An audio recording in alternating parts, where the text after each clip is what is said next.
कालो रातमा मधुर झिमझिम बत्ती र एकजना केटो सानो एक्लै बर्खाको रातमा गाउँको बाटो हिँड्दैछ। कहिले कसो जिन्दगीले यस्तो खेल खेल्छ जहाँ प्रेम पनि एउटा अभिशाप जस्तै लाग्छ। यो कथा हो अभागी प्रेमी सानुको। सानु एकदमै सोझो र भद्र केटो थियो। गाउँकै सबैले मन पराएकी एक केटी आशालाई उसले माया गर्ने गर्थ्यो। तर यो प्रेम सामान्य थिएन, किनकि सानुको मनमा एउटा डर थियो। हरदम आशा टाढा जान्छे भन्ने डर। झरी परिरहेको रात सानुले आशाको झ्यालमा बसेर उसको छाया हेर्छ। आशा मुस्कुराउँछे, तर टाढाबाट आएको एउटा अपरिचित पुरुषसँग गफ गर्दै हुन्छे।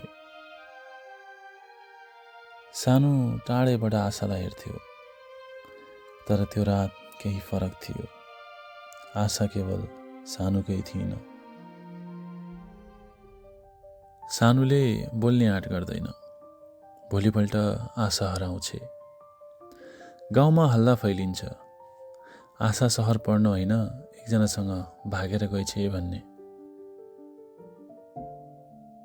सानु निराश हुँदै झरीमा एक्लै हिँडिरहेको हुन्छ। उसका मनमा विभिन्न प्रश्नहरू उठिरहेका हुन्छन्। के आशा सहर पढ्न गएकी हुन्? के आशाले कहिले म प्रति केही महसुस गरिनन्?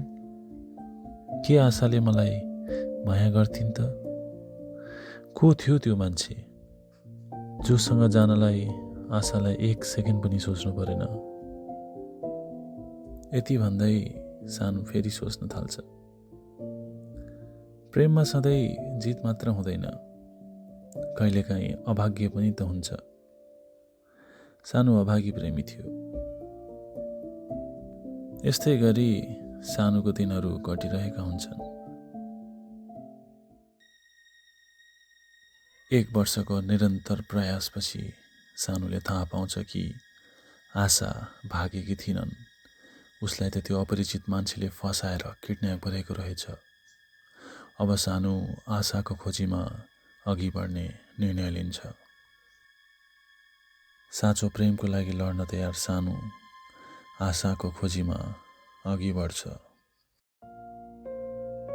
सानुको भित्रको ज्वाला यसरी बलिरहेको हुन्छ। म अभागी थिएँ, तर आशालाई बचाउन म संसार लड्न सक्छु।